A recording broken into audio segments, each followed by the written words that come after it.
Hello friends, welcome to exam join YouTube channel. आज जो हम करने जा रहे हैं वो हमारा जो मध्यकालीन भारत है उसका अगला टॉपिक है। इससे पहले जो हमने इसके दो टॉपिक कवर किए हैं, एक है इस्लाम धर्म और दूसरा है जो किया था भारत पर अरबों का आक्रमण। आज का टॉपिक है भारत में तुर्की आक्रमण। ये तो हमारा चल रहा है मध्यकालीन भारत। इससे पहले हमने बिल्कुल अच्छे से प्राचीन भारत का इतिहास आदि मानव से लेके पृथ्वीराज चौहान तक कवर किया है। प्लेलिस्ट आप उसे भी जाके देख सकते हैं। शुरू करते हैं आज का टॉपिक, भारत में तुर्की आक्रमण। तो चलिए फिर स्टार्ट करते हैं। सबसे पहले अरबों के बाद भारत पर तुर्की का आक्रमण हुआ। सबसे पहले तो अरबों ने आक्रमण किया था भारत में, उसके बाद तुर्क लोगों का आक्रमण हुआ। इसमें सबसे प्रसिद्ध आक्रमणकारी महमूद गजनवी हुआ था। ठीक है, शुरू से देखेंगे वैसे कि भारत में तुर्क कैसे आए, संस्थापक कौन था, कैसे कैसे फैला, इनका प्रचार प्रसार, इनका उद्देश्य क्या था, सब देखेंगे। तो सबसे प्रसिद्ध आक्रमणकारी महमूद गजनवी था। उसके नेतृत्व में भारत में कुल 17 बार आक्रमण हुआ। अकेले ने, सिर्फ महमूद गजनवी ने भारत पे 17 बार आक्रमण किया था। तुर्की आक्रमणकारियों ने ही भारत में मुस्लिम वंश की स्थापना की थी।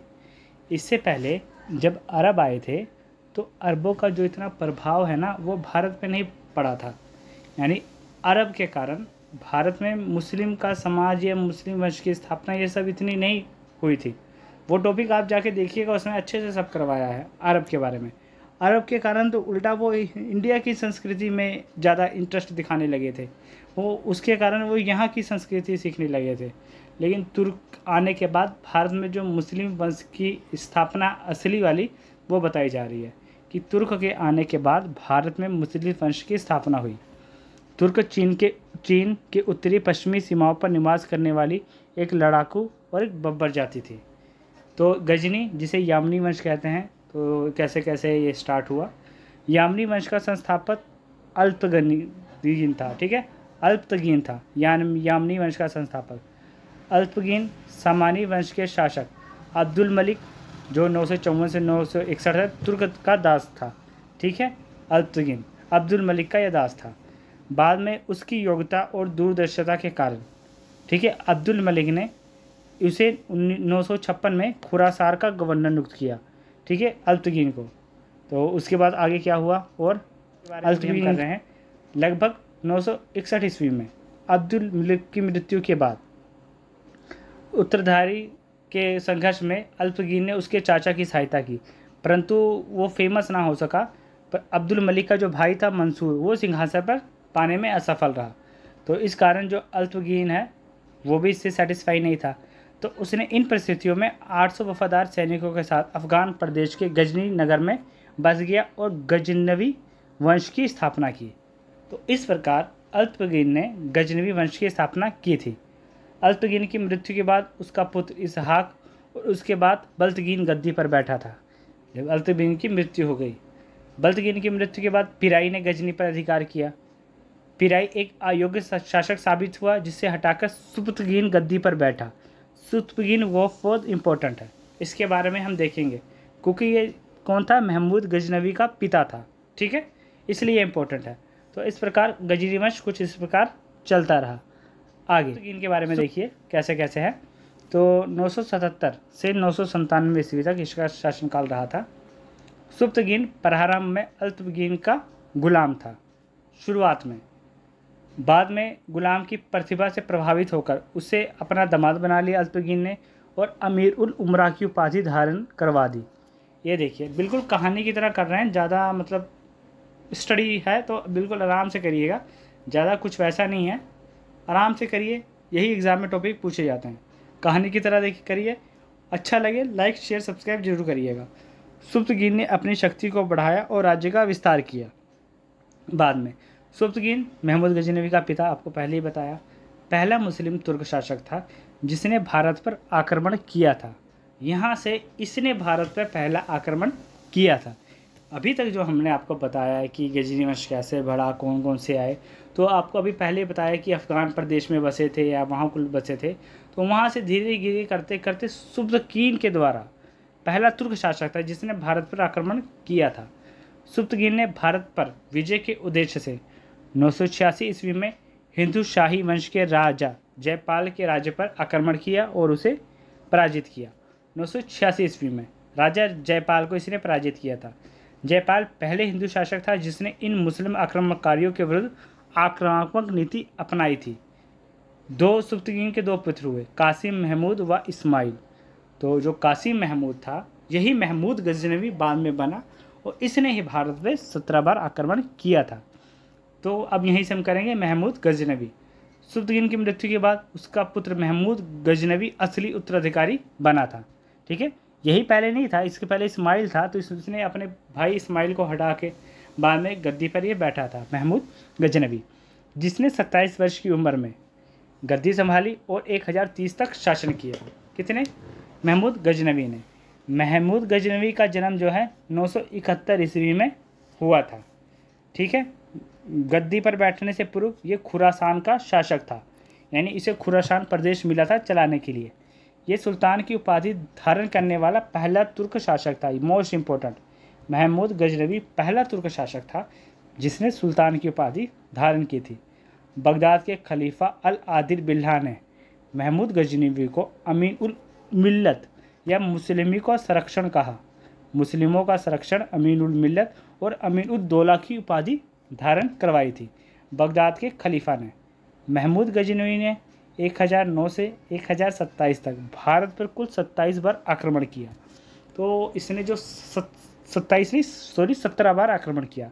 तो इसने जो 17 बार आक्रमण किया है उसको हम बिल्कुल टॉपिक वाइज 1 टू 1 करेंगे कि हम कहाँ पे आक्रमण किया और कब आक्रमण किया। उसके इस आक्रमण का उल्लेख विद्वान हेनरी एलियट ने किया है कि उसके आक्रमण का पूरा विश्लेषण, जिसे हम आगे करने जा रहे हैं, तो वो हम आगे करेंगे। उसके आक्रमण का उद्देश्य केवल धन लूटना ना था। ठीक है, इसका जो आक्रमण का उद्देश्य था केवल धन लूटना था, न कि भारत में स्थायी मुस्लिम शासन की स्थापना करना था। गजनवी ने खैबर दर्रे को पार करके भारत पर आक्रमण किया था। खैबर दर्रा कहाँ पे है? खैबर दर्रा उत्तरी पश्चिमी पाकिस्तान की सीमा और अफगानिस्तान के काबुलिस्तान मैदान के बीच हिंदू कुश के सफ़ेद कोह पर्वत श्रृंखला में एक प्रख्यात ऐतिहासिक दर्रा है। ठीक है, खैबर दर्रा। ये देखिए, भारत पर अरबों का आक्रमण, बहुत अच्छे से वीडियो आपको करवाई थी, तो इसे ज़रूर जाके देखिए था। इनकी किताबें कि किससे पता चलता है कि भारत में अरबों का आक्रमण कब तक रहा, तो बहुत अच्छे से करवाई गई हैं। चचनामा किताब काफ़ी इंपॉर्टेंट है, पूछा भी गया एग्ज़ाम में। जजिया का कब लागू हुआ, कब ख़त्म हुआ, सब चीज़ इसमें है। ठीक है, कश्मीर का अकबर किसे कहते हैं, तो बिल्कुल अच्छे से वीडियो है, ज़रूर देखिएगा इसे जाके प्ले लिस्ट में, हमारे मध्यकालीन भारत के इतिहास के प्ले लिस्ट में। आगे देखिए, गजनवी के 17 आक्रमण। तो पहले तो अभी तो आपको ऐसा बताया है कौन से सन में कौन से आक्रमण हुए। अब इसके आगे और डिटेल में इसको करेंगे हम, जितना एग्ज़ाम में पूछ ले आपसे, बस आपका कोई टॉपिक ना रहे, इस हिसाब से हम कंटेंट आपके लिए लेके आते हैं। 1000 से 1001 ईस्वी में हिंदू कुश राज्य पर आक्रमण हुआ। 1001 से 1002 में हिंदू कुश राज्य पर फिर आक्रमण हुआ। 1004 में उच्च शासक के वजीरा पर आक्रमण हुआ। 5 में मुल्तान पर आक्रमण हुआ। 7 में ओहित पंजाब पर आक्रमण हुआ। 8 में पंजाब और नागरकोट पर आक्रमण हुआ। 9 में नारायणपुर अलवर जिसे बोलते हैं वहाँ पे आक्रमण हुआ। 10 में मुल्तान पर आक्रमण हुआ। 13 में थानेश्वर पर आक्रमण किया। मुल्तान जो कि प्रेजेंट में पाकिस्तान में है, लेकिन उस टाइम तो इंडिया का ही पार्ट था। थानेश्वर ये हरियाणा में है। तो इस प्रकार इसने महमूद गजनवी के 17 आक्रमण में ये हमारे आक्रमण है। बाकी हम आगे कंटिन्यू करते हैं जो इसने और आक्रमण किए थे। तो 1013 में 2 आक्रमण है। ठीक है, इससे पहले भी एक था। तो 1013 में हिंदू कुश राज्य पर फिर आक्रमण हुआ। ठीक है, 1013 में। 15 में कश्मीर पर इसने आक्रमण किया। 1018 में मथुरा और उज्जैन पर आक्रमण किया। 1019 में बुंदेलखंड पर इसने आक्रमण किया। 1021 में ग्वालियर और कालिंजर पर आक्रमण किया। 1024 में गुजरात और जैसलमेर पर आक्रमण किया। 1025 में इसने आक्रमण किया सोमनाथ मंदिर में। बहुत इंपॉर्टेंट है ये सोमनाथ मंदिर का जो आक्रमण है, इसी को हम अलग से करेंगे। ठीक है, बिल्कुल अच्छे से। सोमनाथ मंदिर का निर्माण कैसे हुआ, फिर पुनर्निर्माण कैसे हुआ, फिर हमले से टूटा, फिर पुनर्निर्माण कैसे हुआ, मतलब बहुत बार इस पर हमले हुए और बहुत बार इसका निर्माण करवाया गया था। 1027 में जाटों के विरुद्ध आक्रमण। तो ये थे हमारे टोटल 17 आक्रमण। पूछे जा सकते हैं कौन से सन में गजनवी ने किस पे आक्रमण किया था, ठीक है, तो ये एग्जाम में पूछा जा सकता है। तो महमूद गजनवी के इस प्रकार 17 आक्रमण हैं। अब आगे देखते हैं महमूद गजनवी के 17 आक्रमण बिल्कुल विस्तार से। देखिए, पहला आक्रमण जैसे आपको बताया 1000 ईस्वी में गजनी ने पहला आक्रमण भारत के सीमावर्ती नगरों पर किया, जिसमें कोई विशेष सफलता प्राप्त नहीं हुई। ये एक एंट्री का पार्ट था शुरुआत में, ठीक है, जिसे कहते हैं भापना। तो सीमावर्ती क्षेत्र थे भारत के, इसने आक्रमण किया लेकिन कोई खास सफलता प्राप्त नहीं हुई। दूसरा 1001 से 1002 में तो अपने दूसरे अभियान के तहत सीमांत प्रदेशों के शासक जयपाल के विरुद्ध इसने आक्रमण किया था। तीसरा 4 में गजनवी ने उच्च शासक वजीरा को दंडित करने के लिए आक्रमण किया था, ठीक है, 1004 में। अब आगे देखते हैं, आगे देखिए। अब आगे चौथा आक्रमण 1005 ईस्वी में। तो ये देखिए किस प्रकार हुआ चौथा आक्रमण। तो गजनवी ने मुल्तान के शासक अब्दुल फतेह दाऊद नामक शिया संप्रदाय के विरुद्ध आक्रमण किया था, ठीक है, 1005 में। पांचवा आक्रमण गजनवी ने पंजाब के ओहिंद पर जयपाल के पुत्र सुखपाल को नियुक्त किया था, ठीक है, इस आक्रमण के तहत। तो सुखपाल ने इस्लाम धर्म को ग्रहण कर लिया था और उसे नौ शाह कहा जाने लगा था, या ना है नो कर लीजिएगा, नौ शाह कहा जाने लगा था। बाद में सुखपाल ने अपनी स्वतंत्रता की घोषणा अलग से कर दी, यानी इसने इसके विरुद्ध विद्रोह कर दिया, ठीक है, गजनवी के विरुद्ध। छठा आक्रमण में 1008 ईस्वी में इस अभियान के तहत अनंतपाल को पराजित किया तथा गजनवी की पंजाब पर यह दूसरा आक्रमण था, ठीक है, पहला 7 में किया था, दूसरा ये 8 में किया था, यह पंजाब का नक्शा। तो इस प्रकार इसने पंजाब पर दूसरा आक्रमण किया था अनंतपाल को पराजित करके। फिर 7वें आक्रमण पर देखिए, ठीक है, 7वां आक्रमण कैसे हुआ। नारायणपुर अलवर पर आक्रमण किया, जिसमें अजमेर, दिल्ली, उज्जैन, ग्वालियर, कालिंजर और कन्नौज के शासकों को अनंतपाल ने मदद की थी। अनंतपाल की मदद इतने लोगों ने की थी जिसमें गजनवी ने आक्रमण किया था। 8वां आक्रमण 1010 ईस्वी में गजनवी का 8वां आक्रमण मुल्तान पर था, ठीक है, यहाँ के शासक दाऊद को पराजित कर उसने मुल्तान को अपने अधीन कर लिया था। 9वां आक्रमण 1013 ईस्वी में गजनवी ने थानेश्वर पर आक्रमण किया और उसे एक शासक राजा राम थे, ठीक है, थानेश्वर पर इसने आक्रमण किया था जिसमें इसने राजा राम को पराजित किया। आगे 10वां आक्रमण देखिए, ठीक है, ये थे 9वां, उसके बाद देखिए 10वां आक्रमण। तो 10वें आक्रमण 1013 ईस्वी में गजनवी ने अपना 10वां आक्रमण नंदशाह पर किया, ठीक है, नंदशाह जगह का नाम है। तुर्कों ने नंदशाह में लूटपाट की थी। 11वां आक्रमण गजनवी का जो 11वां आक्रमण था वो त्रिलोचन पाल के पुत्र भीमपाल के विरुद्ध था, जो कश्मीर पर शासन कर रहा था। युद्ध में भीमपाल को इसने पराजित किया था। 12वें आक्रमण में 1018 ईस्वी में गजनवी ने कन्नौज पर आक्रमण किया और उसने बुलंद शाह के शासक हरदत्त को पराजित किया था, ठीक है, गजनवी ने कन्नौज पर आक्रमण किया था। अब आगे 13वां आक्रमण 1019 से 1020 ईस्वी में महमूद गजनवी का चंदेलों पर प्रथम आक्रमण हुआ था। 13वां आक्रमण में जिसने चंदेलों पर इसमें प्रथम आक्रमण किया था। उस समय चंदेल वंश का जो शासक था वो विद्याधर था, जो अपने वंश का सर्वाधिक शक्तिशाली शासक था। 14वां आक्रमण 1021 ईस्वी में महमूद गजनवी ने ग्वालियर और कालिंजर पर आक्रमण किया था। महमूद ने ग्वालियर के राजा कीर्तिराज को सिंधी करने के लिए विवश किया और उसके किले को घेर लिया था 1021 ईस्वी में। 15वां आक्रमण 24 ईस्वी में हुआ।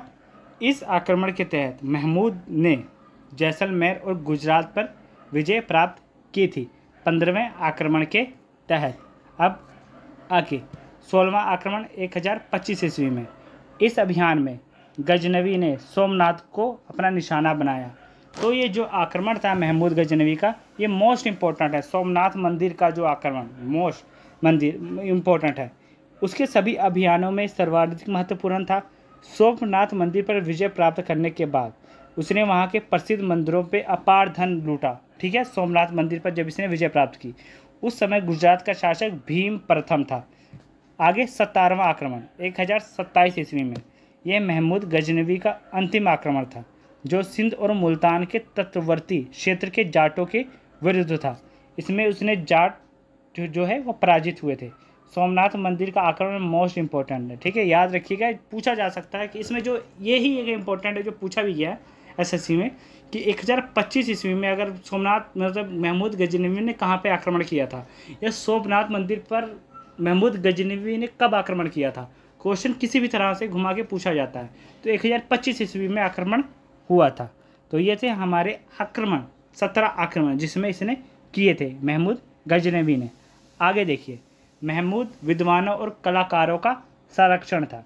अब इसके देखिए, इसके दरबार के बारे में हम थोड़ा देखेंगे। उसका दरबारी इतिहासकार उत्बी था।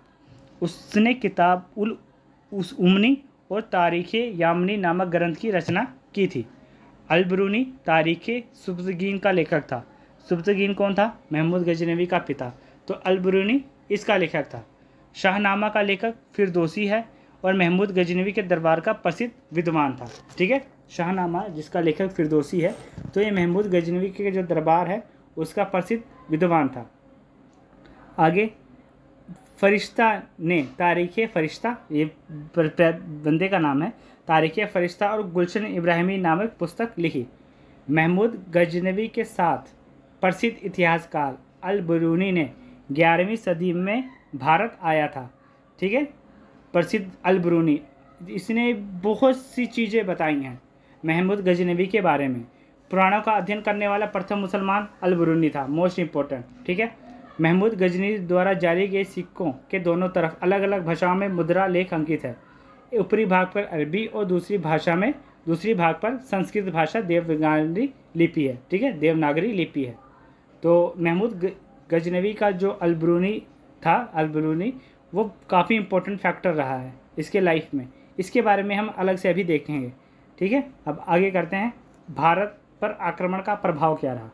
इसने तो भारत पर आक्रमण किया, लेकिन इसका प्रभाव देखिए क्या क्या रहा। महमूद के आक्रमण का सीधा प्रभाव भारत की अर्थव्यवस्था पर पड़ा, जो कि पूरी तरह ख़त्म हो चुकी थी। सोमनाथ मंदिर में काफ़ी सोना था, हर चीज़ें थी, काफ़ी धन की प्राप्ति इसने वहाँ से की। इसका मेन उद्देश्य ही लूटना था। महमूद गजनवी अधिकांश संपत्ति लूटकर ले गया।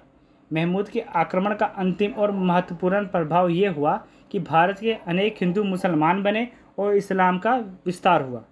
महमूद व उसके उत्तराधिकारियों मसूद ने हिंदुओं की बड़ी संख्या में रोजगार दिया था। इसने महमूद ने लाहौर का नाम बदलकर महमूदपुर रखा था। मोस्ट इम्पोर्टेंट है, महमूद ने लाहौर का नाम बदलकर महमूदपुर रखा। लाहौर में गजनी वंश का जो अंतिम शासक मलिक था, जिसको मोहम्मद गोरी ने कैद कर 1192 ईस्वी में मार दिया। तो इस प्रकार जो गजनी शासक है वो ख़त्म हो गया, मोहम्मद गोरी ने इसे ख़त्म किया था। अंतिम शासक का नाम पूछा जा सकता है गजनवी वंश का, क्या नाम था? मलिक था। 1192 ईस्वी में गजनवी वंश खत्म हो चुका था। अब आगे देखते हैं, आगे करते हैं सोमनाथ मंदिर का विश्लेषण। सोमनाथ मंदिर के बारे में जैसे आपको बताया, अलग से इसको हम करेंगे छोटा सा टॉपिक। तो ये देखिए, ये एक महत्वपूर्ण हिंदू मंदिर है जिसकी जो गणना होती है, जो 12 ज्योतिर्लिंगों में है, तो सर्वप्रथम ज्योतिर्लिंग के रूप में इसकी गणना होती है सोमनाथ मंदिर की। ये गुजरात के सौराष्ट्र स्टेट के वेरावल बंदरगाह में प्रभास पटन में स्थित है। ठीक है, अब इसके बारे में इतिहास देखिए। इसका निर्माण चंद्रदेव ने किया, जिसका उल्लेख ऋग्वेद में मिलता है। दूसरी बार मंदिर का निर्माण वल्लभी के मैत्रिक राजाओं ने किया था। प्रतिहार राजा नागभट्ट ने 815 ईस्वी में इसका तीसरा पुनर्निर्माण किया। तो 3 पुनर्निर्माण, तो ये देखिए, बस पहला जरूर रखिएगा, बनवाया किसने था? चंद्रदेव ने बनवाया था। ठीक है, अब 3 पुनर्निर्माण तो इस प्रकार हो गए। आगे देखिए और कैसे हुआ। अरब यात्री अल-बरूनी ने अपनी यात्रा में इसका विवरण लिखा हुआ है सोमनाथ मंदिर के बारे में, जिसमें प्रभावित होकर महमूद गजनवी ने 1025 ईस्वी में कुछ 5000 साथियों के साथ सोमनाथ मंदिर पर हमला किया। इसके बाद गुजरात के राजा भीम और मालवा के राजा भोज ने इसका निर्माण फिर से करवाया। 1297 ईस्वी में जब दिल्ली सल्तनत में गुजरात पर कब्जा किया, तो इसे 5वीं बार फिर गिराया गया। मुगल बादशाह ने इसे 1706 ईस्वी में गिराया। इस समय जो मंदिर प्रेजेंट में खड़ा हुआ है, उसे भारत के गृह मंत्री सरदार वल्लभ भाई पटेल, ठीक है, ने बनवाया।